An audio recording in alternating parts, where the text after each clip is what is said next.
than the Hellenes had attained to being in the classic period. But all the same was the outlook of those Hellenes blackly pessimistic. End footnote.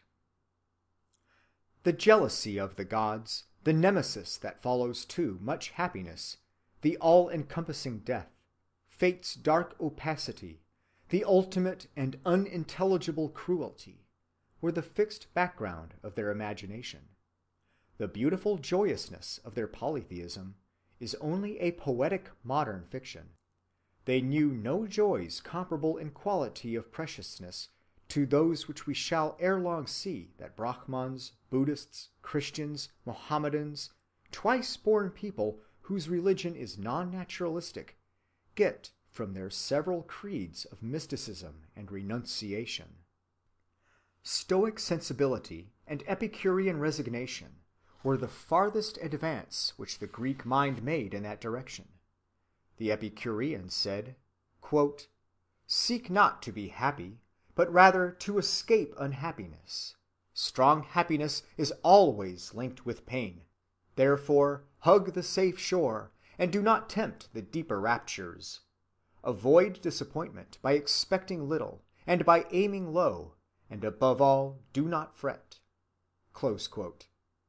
The Stoics said, quote, "The only genuine good that life can yield a man is the free possession of his own soul. All other goods are lies." Close quote. Each of these philosophies is in its degree a philosophy of despair in nature's boons. Trustful self-abandonment to the joys that freely offer has entirely departed from both Epicurean and Stoic, and what each proposes is a way of rescue from the resultant dust and ashes state of mind.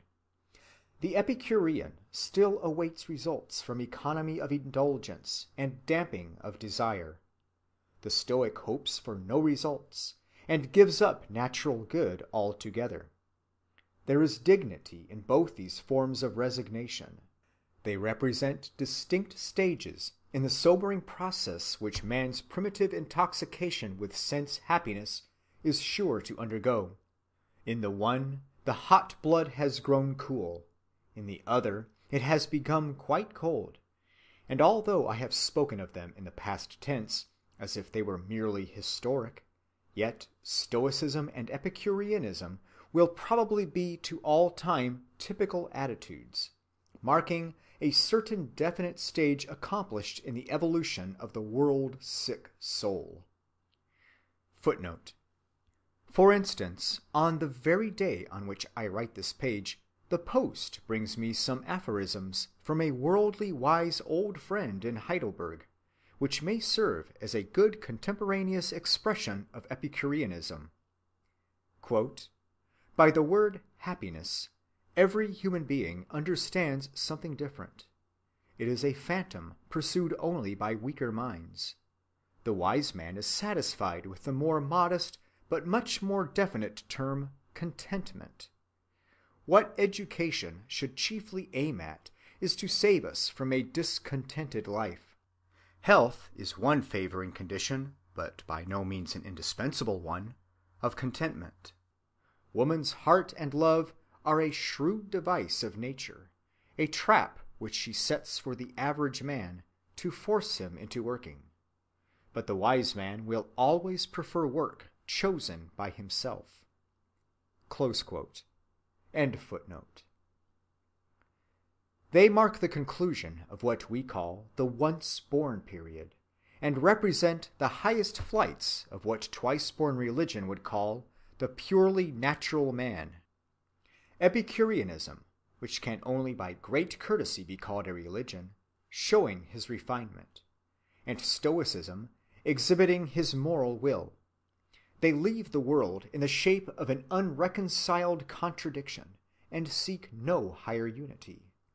Compared with the complex ecstasies which the supernaturally regenerated Christian may enjoy, or the Oriental pantheist indulge in, their receipts for equanimity are expedients which seem almost crude in their simplicity. Please observe, however, that I am not yet pretending finally to judge any of these attitudes. I am only describing their variety. The securest way to the rapturous sorts of happiness of which the twice-born make report has, as an historic matter of fact, been through a more radical pessimism than anything that we have yet considered. We have seen how the luster and enchantment may be rubbed off from the goods of nature. But there is a pitch of unhappiness so great that the goods of nature may be entirely forgotten, and all sentiment of their existence vanish from the mental field. For this extremity of pessimism to be reached, something more is needed than observation of life and reflection upon death. The individual must, in his own person, become the prey of a pathological melancholy. As the healthy-minded enthusiast succeeds in ignoring evil's very existence, so the subject of melancholy is forced, in spite of himself, to ignore that of all good whatever. For him it may no longer have the least reality. Such sensitiveness and susceptibility to mental pain is a rare occurrence where the nervous constitution is entirely normal. One seldom finds it in a healthy subject, even where he is the victim of the most atrocious cruelties of outward fortune. So we note here the neurotic constitution, of which I said so much in my first lecture, making its active entrance on our scene, and destined to play a part in much that follows. Since these experiences of melancholy are in the first instance absolutely private and individual, I can now help myself out with personal documents. Painful indeed they will be to listen to, and there is almost an indecency in handling them in public.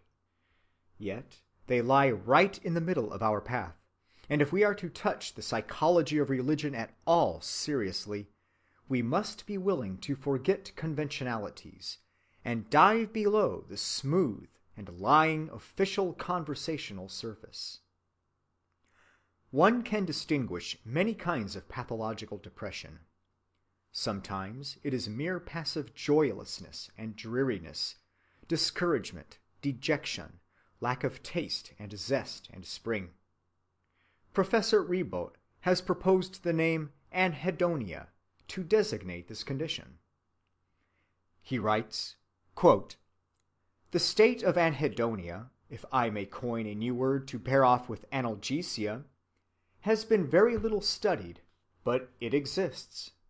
A young girl was smitten with a liver disease, for which some time altered her constitution. She felt no longer any affection for her father and mother. She would have played with her doll, but it was impossible to find the least pleasure in her act. The same things which formerly convulsed her with laughter entirely failed to interest her now. Esquirol observed the case of a very intelligent magistrate who was also a prey to hepatic disease. Every emotion appeared dead within him. He manifested neither perversion nor violence, but complete absence of emotional reaction. If he went to the theater, which he did out of habit, he could find no pleasure there. The thought of his house, of his home, of his wife, and of his absent children moved him as little, he said, as a theorem of Euclid." Close quote. Prolonged seasickness will, in most persons, produce a temporary condition of anhedonia. Every good, terrestrial or celestial, is imagined only to be turned from with disgust. A temporary condition of this sort, connected with the religious evolution of a singularly lofty character, both intellectual and moral, is well described by the Catholic philosopher Father Gratry in his autobiographical recollections. In consequence of mental isolation and excessive study at the Polytechnic School, young Gratry fell into a state of nervous exhaustion with symptoms which he thus describes.